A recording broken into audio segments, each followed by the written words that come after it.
here in Karachi for the grand finale. This is the moment that we've all been waiting for, and we've got a nice crowd building up here at National Bank Stadium, and it's the two best teams of the tournament, Multan Sultans. They are up against Islamabad United.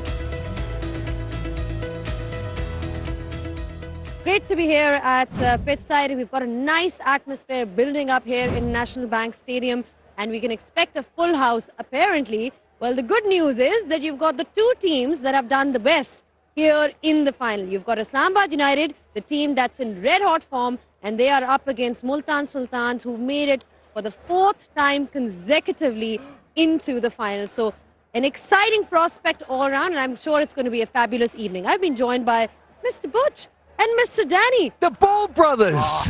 Oh, shining away. The shiny. I love it. The sheen here is looking absolutely brilliant today. I'm loving it. Well done, boys. Thank you. I can tell we're all geared up. We're super excited.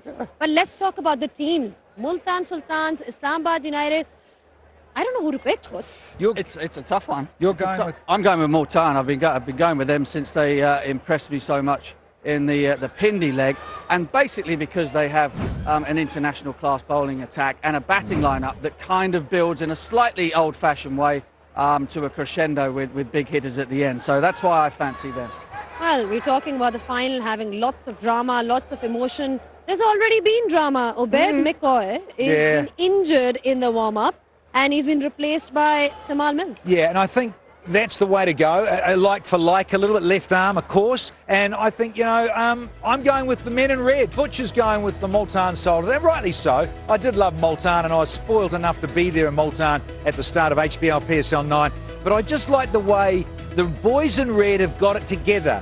And they often say here is that if you keep playing in the way the road to the final, if you keep ticking, you have to keep working, but you are playing. Whereas Multan won and went straight into the finale. So they've had to be lying in wait. Whereas if you're actually playing games, I like that. You keep it going and keeping some momentum. You're talking about Multan Sultan, Islamabad United, but we'll come back on that because we've obviously had the toss earlier on where Multan Sultan's Mohammad Rizwan is up against Shadab Khan. Interesting choice because they have decided to bat first. When you're talking about the big occasions, they've gone for putting runs on the board.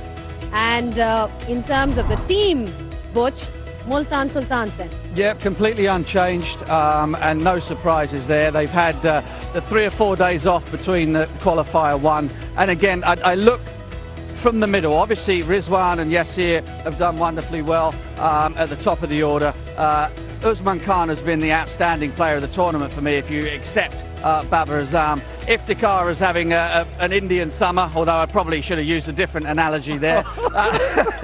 And then you go David Willey, who has been awesome in the power play, top wicket taker in the power play. Chris Jordan, brilliant at the death. Osama Mir, leading wicket taker in the tournament.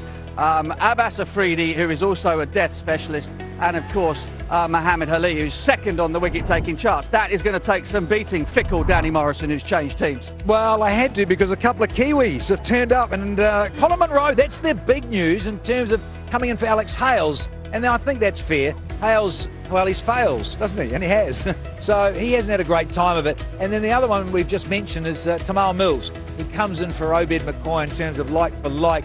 But again, you look at both sides, their bowling attacks and the batting. Now, can Munro, in terms of getting over an injury, how much of a niggle is that going to be? And then that firepower, and you think about the rest of the protagonists there with Azim Khan and smashing at the wall parts. Very exciting, and that balance when you think about what Ahmad Wasim did the other night. So I like what I see there from the men in red.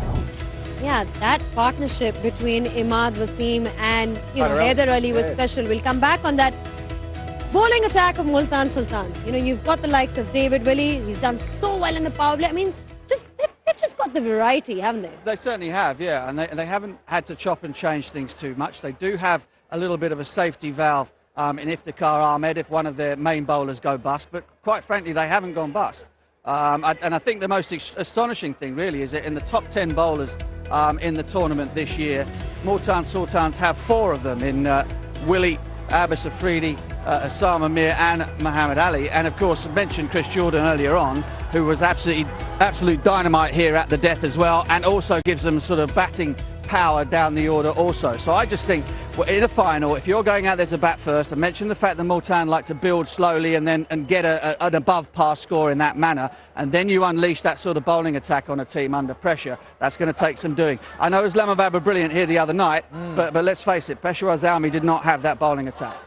But this decision, we'll have to see how it works for Islamabad United, because they love bowling first. Correct. Generally in the HPL PSL, they love chasing. And they've got guys like Imad Wasim and Haider Ali. Remember that game that we saw the earlier day? What a fantastic partnership there was. And Haider Ali stepping up at the right occasion. Yeah, look, you just mentioned that too, Zani, is that I think both sides are happy to do what to do, aren't they? Multan, they want to bat first, win the toss, but it's taken out of the hands of Shadab Khan. But you rightly say, majority of the time, I think it's about 85–90% of the time, they win the toss, they bowl first, and they like to put the other opposition under pressure by bowling first. Yeah, this was extraordinary. And yeah, I think we had questions. What, 4 for 50, 91 for 5? You really are up against it, chasing down 185. So I think if we're really honest about that, I thought, yeah, these boys could be done and dusted. I tell you what, though, that was the coolest batting I've ever seen, mainly from Imad Wasim at the beginning.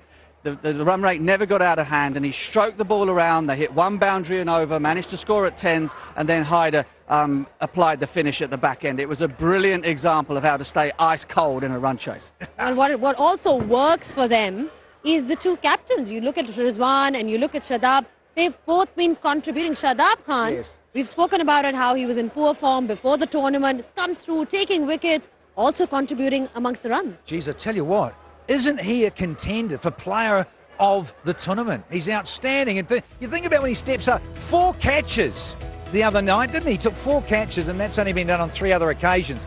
But you're right, and it often is the captains who take each other on. It's that sort of matchup, whether it's a batter v batter or an all-rounder scenario. Shaheen Shah Afridi as a captain versus Rizzi, all of that scenario. I think we love seeing that because these guys are front and centre, and they call the shots at the end of the night.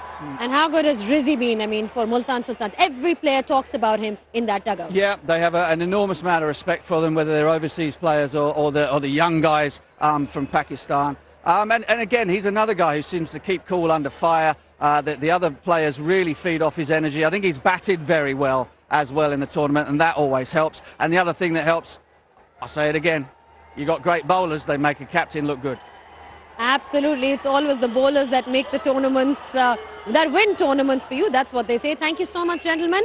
Danny and Butch, this is perhaps the last pre-match show that we have here, because we've got a grand finale that awaits us. I can tell you, we are going to have deafening noise in Karachi today. No disappointment from that end. We've got the feel. It's going to be a fascinating contest. Stay tuned for all the action on the other side.